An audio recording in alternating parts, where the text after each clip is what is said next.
Welcome back. We continue with populational biology. I just showed you an example where two species cannot compete and cannot coexist peacefully. I promise to show you a better example. So I just changed these coefficients. The model is still the same, coefficients are different. And let's see what do we get. So this is a vector field. You still have 4 equilibriums here. And let's study their stability and see what happens to the species. I computed the Jacobian. So the first row is derivatives of the first function. The second row is the derivative of this function. Equilibriums are at these 4 points written out here. And let's substitute these points into the Jacobian to see what kinds of points do we have. When I substitute the 0, 0, I get a nodal source. Same ideas as before, so the nonlinear system will still have a nodal source here. When I substitute 1, 0, this point, then I get this matrix. And here comes the first difference. This matrix has eigenvalues -1 and 0.75. They are on the diagonal. They are real different signs, so this is a saddle. This point used to be a node and now it is a saddle. Same for the second equilibrium. The second equilibrium, when one of the species dies out, this one is a saddle as well. And the most interesting equilibrium, where both species do not die out, here is the matrix, happens to be a nodal sink. It has 2 real negative eigenvalues. Okay, so let's see why this picture is better for the model. So we have node, saddle, saddle, node here, and this is the face portrait. You can see this saddle picture over here. It is not very familiar because you only have 1/2 of the saddle here, and the other half of the saddle is where y is negative, but I don't draw this piece because y will always be positive. This is also a saddle, hope you recognize it, and this is a node source and this is a node sink. That's how this looks all together. Now what happens to the species? Whenever you start on the picture, when you start to follow the phase curve, you go to this stable equilibrium. That's what happens. So whenever you start, the species will, both x and y will tend to some equilibrium position. The species will coexist peacefully. So this is the picture when the peaceful coexistence is possible. Everything depends on these coefficients. Your textbook contains a general formula about when do you have this picture and when you have the previous picture with an impossible coexistence. But the most important thing that now you can determine what happens to a system if you can study equilibriums. These were the 2 most important cases for competing species. Now I'm going to switch to a new example. It is historically the first example of a biological 2-dimensional model. And now let's take 2 species that are prey and predators, like foxes and rabbits. So the system is, I'm going to take a simpler system. So if y is absent, if species do not interact, you just have the exponential growth. Dx dt is ax. So the prey, just rabbits feed on the grass and their population grows in an unlimited manner. And then foxes eat rabbits, and this term shows that the rabbits are harmed by the presence of foxes. The more y's, the more this term is. Now, what about foxes?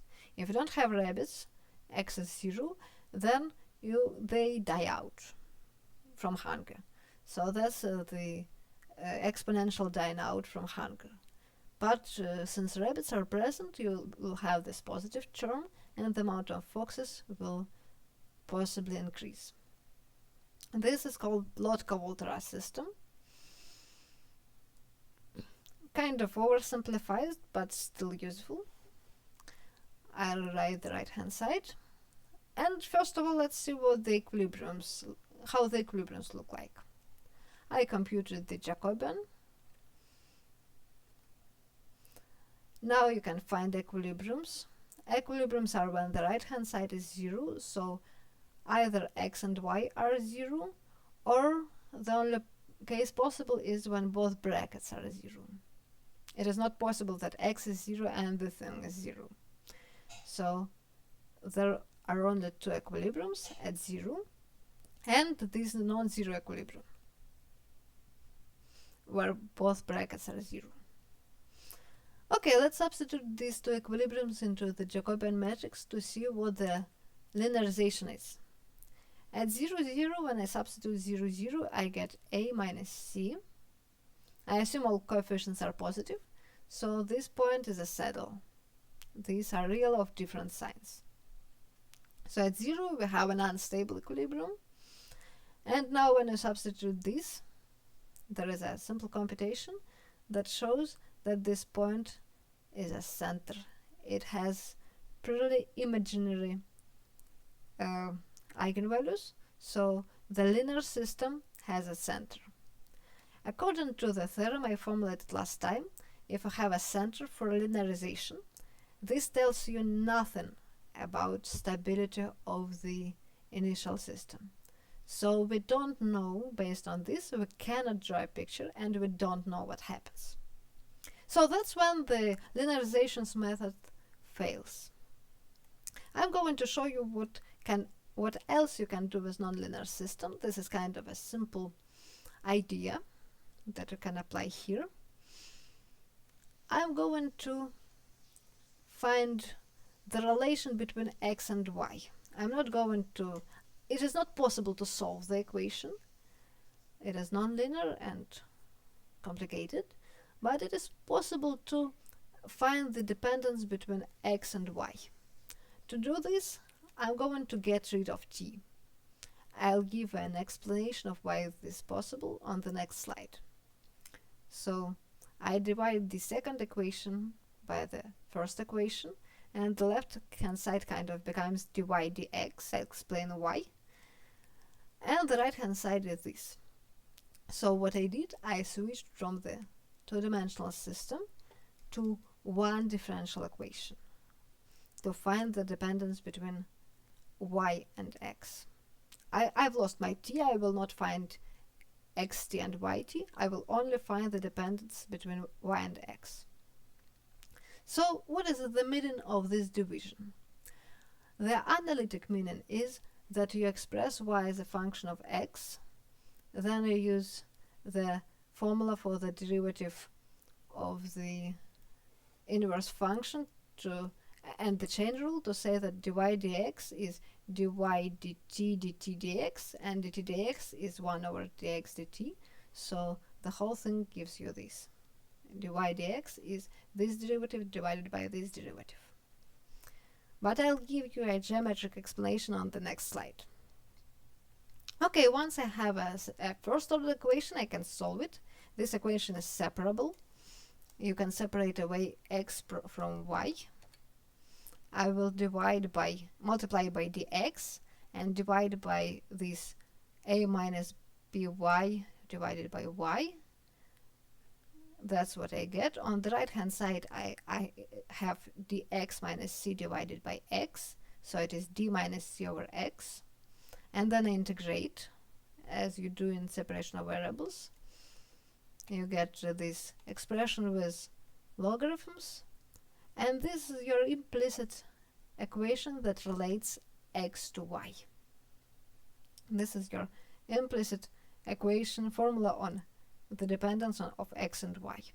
I will exponentiate it to have a shorter formula. I do nothing, I just exponentiate both sides and get this simpler formula to fit on the next slide. That's how x and y are related. And this is the formula that allows me to draw the phase curves. So let me show you the pictures. This is the slope field of the initial equation. You can see this center-like behavior in the middle. And these are curves that are given by this equation, level curves of this complicated function. So I substitute different values of this constant, and I get different curves that they are colored in different colors. And these are my slope field and solution curves for this system that was the second one on the previous slide. That's how you can solve this equation with separation of variables and draw its slope field. Now I actually wanted to study this system, the Lotka-Volterra equation. And this is its vector field and its phase portrait. The only difference between the pictures is that we have arrows here and we have arrows here. I'm going to explain why. So, what do you do when you draw the slope field of this equation? At each point, you will draw a piece of line with this slope. So in general, it will be like the system with dx dt equals f and dy dt equals g gives rise to a system with dy dx equals g over f. This is a general case. That's what happens in the general case when you divide differential equations. So in general, you draw the little piece of line with this slope on the picture and you get a slope field. And when you draw the vector field for this equation, what you draw at each point is a vector with coordinates f, g. But the vector with coordinates f and g has this slope. So that's why the slope field for this equation with g over f coincides with the vector field of this equation with dx dt equals f and dy dt equals g. These equations are different, well, because this doesn't involve t, they're different, but the vector field of this equation, here it is, coincides with the slope field of this equation, because these vectors actually have these slopes. When we draw vector fields, we draw them with arrows, and here we remove arrows, and that's what you get. Now, solution curves are tangent to all the slopes. Phase curves are tangent to all the vectors. Since vectors and slopes are same, then phase curves here coincide with slope curves, with solution curves here. Which means that if you can draw solution curves for this system, then phase curves for this system will be the same, but you should put arrows that show where the direction where t increases. So we've just made the picture for the Lotka-Volterra equation. And this is its phase portrait.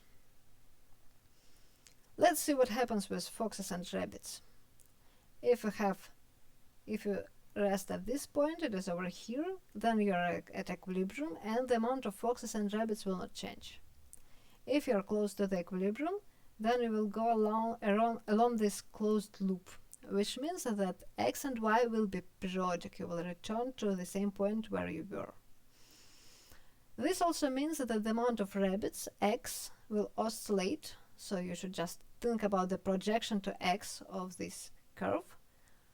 It moves to the right and to the left, so x oscillates, the amount of rabbit oscillates, and the amount of foxes oscillates around the equilibrium.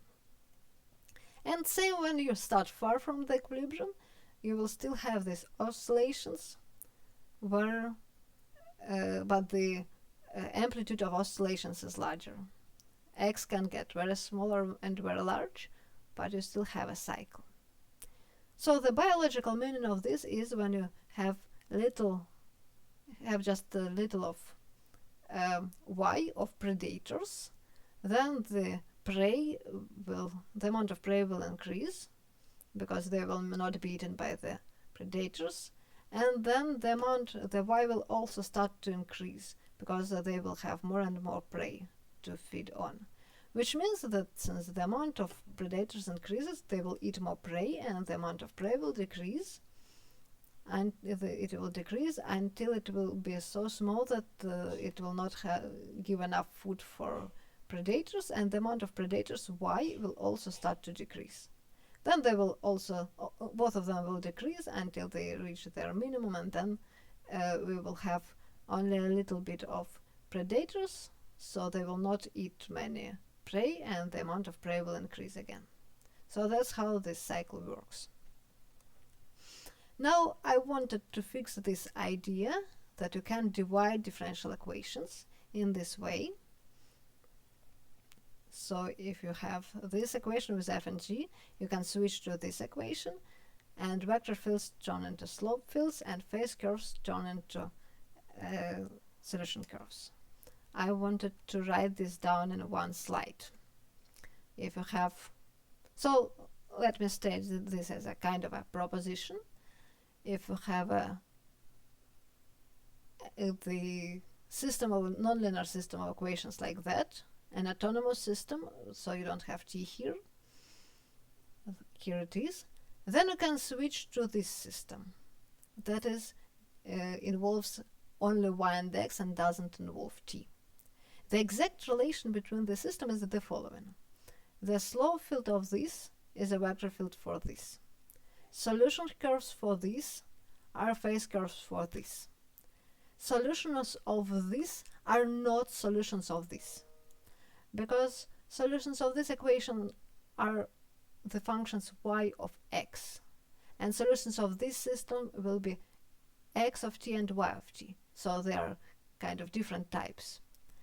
But the relation is the following. Solutions of this, if you know the solution of the second system, xt, yt, and then you express y as a function of x, then you get a solution of this system.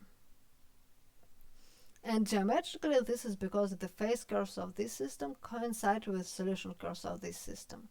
So graphs of solutions of this system coincide with parametric curves that are solutions of this system. Analytically, you can just use the chain rule to switch from this to this. So once again, if you want to solve the nonlinear equation, you may try to the autonomous one, you may try to reduce it to the first order equation in this way, but you will not find xt, yt, you will only find the relation between y and x if you solve this. That's all for today. Thank you for your attention.